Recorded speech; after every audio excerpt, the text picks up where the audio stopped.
Hello students, welcome to मासार the study point. आज के इस वीडियो में हम करेंगे 14 जून के करंट अफेयर्स। तो चलिए वीडियो को शुरू करते हैं। हमेशा की तरह हम इस बार भी क्विज देखेंगे। तो पहला क्वेश्चन है कि श्रम और रोजगार मंत्रालय के श्रम ब्यूरो के महानिदेशक का पदभार किसने संभाला था? ठीक है, श्रम एवं रोजगार मंत्रालय में। अगला है, किस भारतीय सशस्त्र बल ने पीपीई किट जो होती है, पीपीई किट को बड़े पैमाने पर उत्पादन को मंजूरी दी थी? ठीक है, कौन सा भारतीय सशस्त्र सशस्त्र बल था? स्ट्रेप्टोमाइसिन और टेट्रासाइक्लिन, ये दो दवाइयाँ किसके लिए यूज़ होती हैं, कौन सी बीमारी के लिए? फिडे जो है, ये बॉडी है शतरंज की। इन्होंने एक ऑनलाइन नेशंस कप आयोजित किया था। इसको किस देश ने जीता था? ऑनलाइन नेशंस कप शतरंज टूर्नामेंट। पेट्रोलियम और प्राकृतिक गैस मंत्रालय के सचिव के पद पर किसे नियुक्त किया गया था? ठीक है, पेट्रोलियम और प्राकृतिक गैस मंत्रालय के किस राज्य ने स्नेहर पौरोस तथा असंगठित क्षेत्र के श्रमिकों के लिए प्रोचेस्टा नामक दो योजनाएं शुरू की हैं? प्रोचेस्टा और स्नेहर पौरोस। बायो एशिया सम्मेलन 2020 में पार्टनर कंट्री कौन है? पार्टनर कंट्री कोलकाता बंदरगाह, इसका नाम किसके नाम पर रखा जाएगा? कोलकाता बंदरगाह का नाम कोलकाता पोर्ट का। तो चलिए अब इनके आंसर्स देख लेते हैं हम। श्रम एवं रोजगार मंत्रालय के जो महानिदेशक हैं वो हैं डीपीएस नेगी। डीपीएस नेगी। जिस सशस्त्र बल ने पीपीई किट को बड़े पैमाने पर उत्पादन को मंजूरी दी वो है भारतीय नौसेना। ठीक है, भारतीय नौसेना। स्ट्रेप्टोमाइसिन और टेट्रासाइक्लिन, ये दोनों दवाइयाँ यूज़ होती हैं टीबी के लिए, ट्यूबरक्लोसिस। ठीक है, तपेदिक बोलते हैं जैसे हिंदी में, ट्यूबरक्लोसिस के लिए। और एक बात और याद रखना कि ट्यूबरक्लोसिस को भारत से 2025 तक का लक्ष्य रखा गया है एलिमिनेशन का, इसको हटाने का, टीबी को भगाने का। और एक और याद रखना, जिस मलेरिया का है 2030 तक। ठीक है, मलेरिया के लिए तो एक मिशन भी चलाया है सरकार ने जिसका नाम है मेरा इंडिया। मेरा इंडिया, जिसका फुल फॉर्म होता है मलेरिया एलिमिनेशन रिसर्च अलायंस, ये शुरू किया है। फिडे चेस्कॉम, ये जीता है चीन ने। ठीक है, चीन ने। ठीक है, चीन ने जीता है ये। फिर है पेट्रोलियम प्राकृतिक गैस मंत्रालय में जो सचिव के तौर पर नियुक्त हुए हैं वो है तरुण कपूर। तरुण कपूर। स्नेहर पौरोश और प्रोचेस्टा, ये योजनाएं हैं वेस्ट बंगाल सरकार की। ठीक है, यहाँ का एग्जिट ऐप भी है, ये भी याद रखना। बायो एशिया सम्मेलन 2020 का हिस्सेदार जो कंट्री है वो है स्विट्जरलैंड। स्विट्जरलैंड। ठीक है, और बायो एशिया सम्मेलन कहाँ होगा? ये होगा हैदराबाद में। कोलकाता बंदरगाह का नाम रखा जाएगा श्यामा प्रसाद मुखर्जी के नाम पर। श्यामा प्रसाद मुखर्जी। तो अब हम करंट अफेयर्स देख लेते हैं आज के। पहला क्वेश्चन है कि किस संगठन के द्वारा राष्ट्रीय स्वास्थ्य सप्लाई चेन पोर्टल, एक पोर्टल लॉन्च किया गया है जिसका नाम है आरोग्य पथ, को लॉन्च किया गया है? ये संगठन का है CSIR। ठीक है, CSIR जिसको बोलते हैं council of scientific and industrial research. Council of scientific and industrial research. इसके जो डायरेक्टर जनरल हैं वो है शेखर मांदे, चेयरमैन कह सकते हो आप, शेखर मांदे, ये भी याद रखना। ठीक है, और ये है क्या वैसे आरोग्य पथ? ये है कि इसके जरिए मेडिकल इक्विपमेंट की तुरंत रियल टाइम में पूर्ति की जाएगी। रियल टाइम का मतलब है जैसे ही ऑर्डर किया तुरंत के तुरंत उसका ऑर्डर आ जाएगा थोड़ी देर में। ठीक है, तो ये रियल टाइम में होगा आरोग्य पथ के द्वारा, और ये CSIR ने चलाया है केवल मेडिकल सप्लाईज के लिए। ठीक है। भारतीय रिजर्व बैंक ने किसकी अध्यक्षता में एक 5 सदस्यीय समिति का गठन किया जो कि निजी क्षेत्र के बैंकों का स्वामित्व, शासन, कॉरपोरेट संरक्षण से संबंधित दिशा निर्देशों का समीक्षा करेगी? हाल ही में जो किया गया है RBI के द्वारा, वो समिति के अध्यक्ष हैं PK मोहंती। समिति का नाम है पीके मोहंती समिति। ठीक है, ये बैंकों के निजी स्वामित्व या कॉरपोरेट संरक्षण के लिए बनाई गई है, निजी बैंकों के। ठीक है, और एक समिति और बनाई गई थी, बिमल जालान समिति। ठीक है, वो आप लोग मुझे फिर से लिख के बताओ कमेंट्स में। और आरबीआई के हेड कौन है? शक्तिकांत दास, शक्तिकांत दास, तो ये भी याद रखना। नेक्स्ट है, किस रेलवे ने यात्रियों की स्क्रीनिंग तथा सर्विलेंस के लिए कैप्टन अर्जुन नामक एक रोबोट को लॉन्च किया है? ये है एक रोबोट। ठीक है, ये लॉन्च किया गया है मध्य रेलवे के द्वारा। ठीक है, और ये रोबोट क्या करेगा? ये मतलब सर्वेलेंस करेगा कि किसी में सिम्टम्स तो नहीं है कोरोना वायरस के, उनका हैंड सैनिटाइज करेगा। ठीक है, उनका चेकअप करेगा, ये सब करेगा ये रोबोट। तो ये मध्य रेलवे के द्वारा किया गया है, और मध्य रेलवे में आरपीएफ के द्वारा, रेलवे प्रोटेक्शन फोर्स, ठीक है, इसके द्वारा किया गया है। और इसका अर्जुन का फुल फॉर्म क्या है?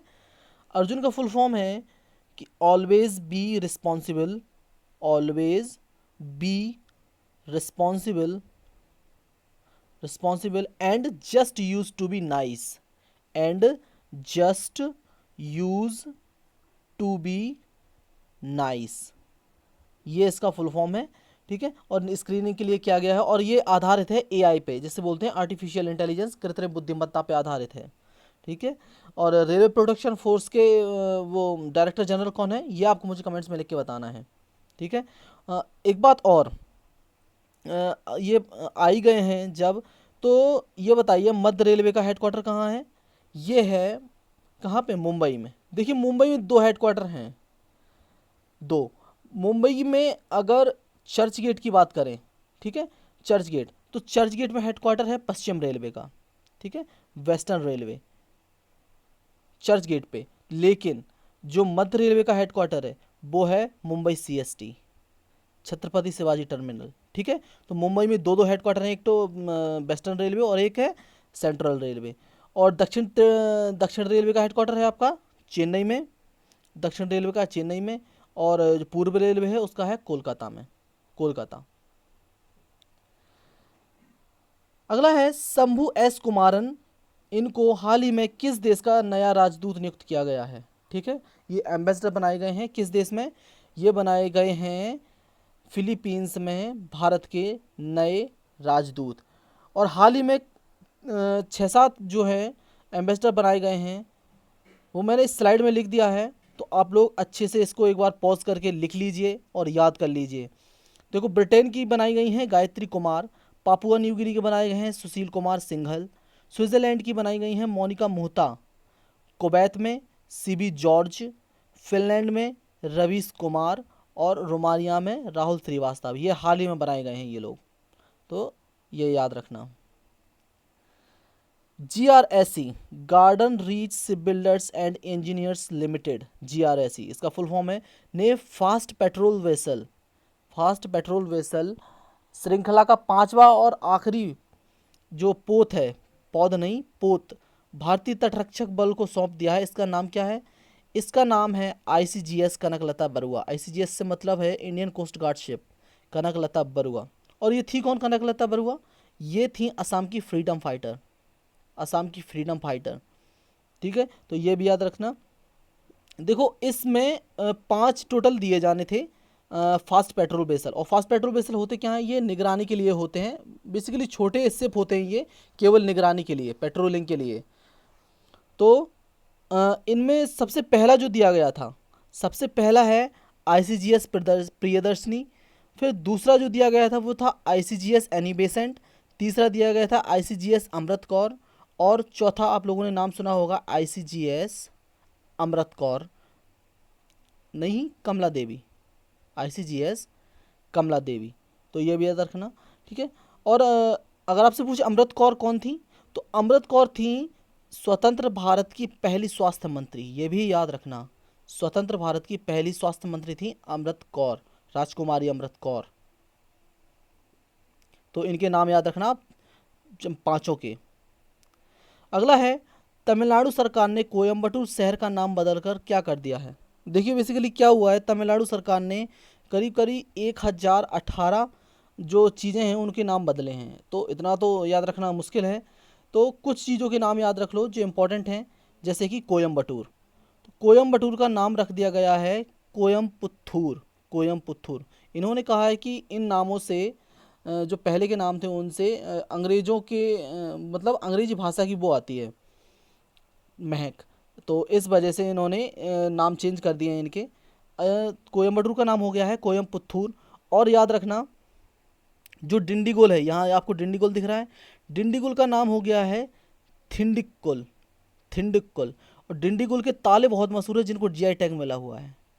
ठीक है, ये भी याद रखना। डिंडीगुल में जो ताले फेमस थे उनको जीआई टैग मिला था, ये भी याद रखना। जिसका नाम हो गया है थिंडुक्कल। और वेल्लोर का नाम हो गया है विल्लूर। वेल्लोर। ठीक है, इसका नाम हो गया है बिल्लूर, ये भी याद रखना। और तमिलनाडु के जो चीफ मिनिस्टर हैं वो है एडापड़ी के पलनानी स्वामी, गवर्नर हैं बनवारी लाल पुरोहित। अगला है, किस राज्य सरकार ने कक्षा 7वीं तक की सभी ऑनलाइन क्लासेस पर प्रतिबंध लगा दिया है? ये लगा दिया है कर्नाटक सरकार ने।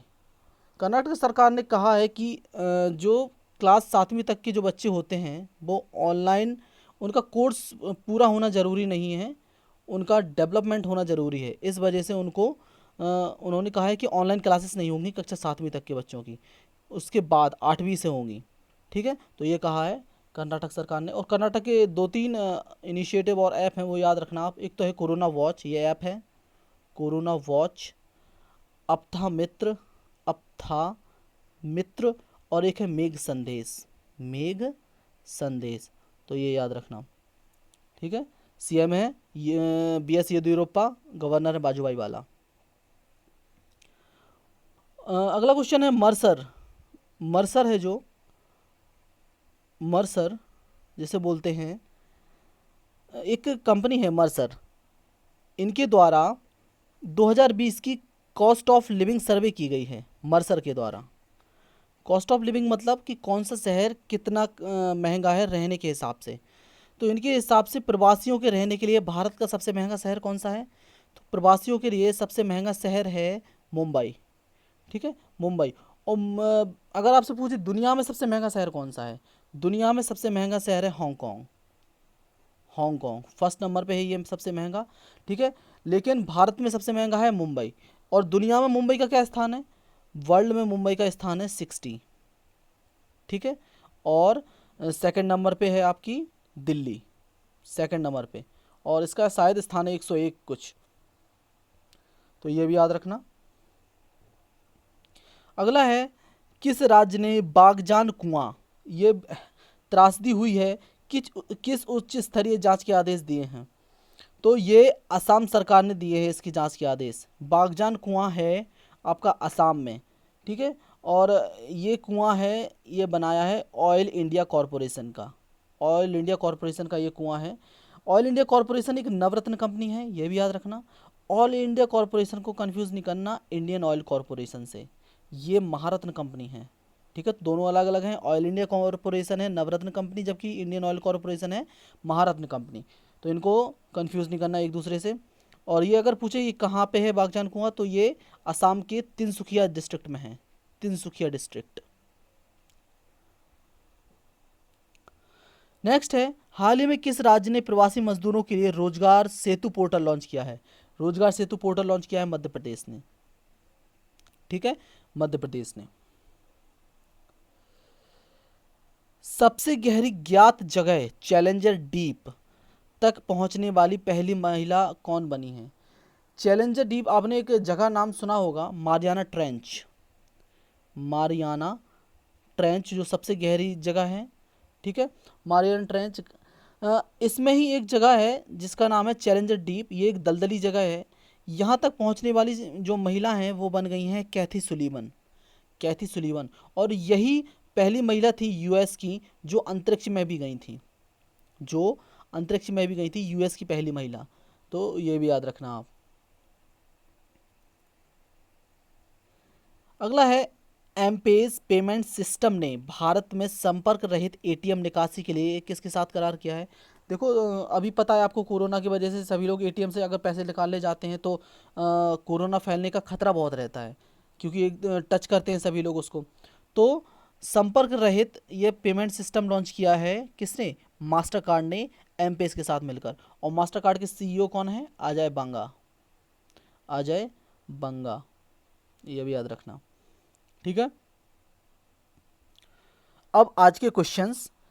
क्वेश्चन है कि भारत का पहला मिसाइल पार्क ये कहाँ बन रहा है, पहला मिसाइल पार्क, और ये भी बताना कि ये किस पे बन रहा है, ठीक है, कि कोई जहाज है या क्या चीज़ है जिस पे ये बन रहा है।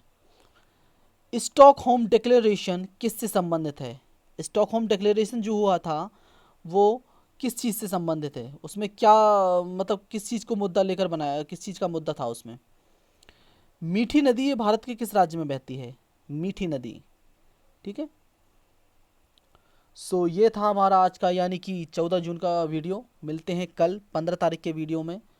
तब तक के लिए स्टे सेफ, स्टे हेल्दी, और प्लीज़ वीडियो को शेयर कीजिए, लाइक कीजिए, ठीक है, सब्सक्राइब कीजिए। Thank you for watching mass are the study point.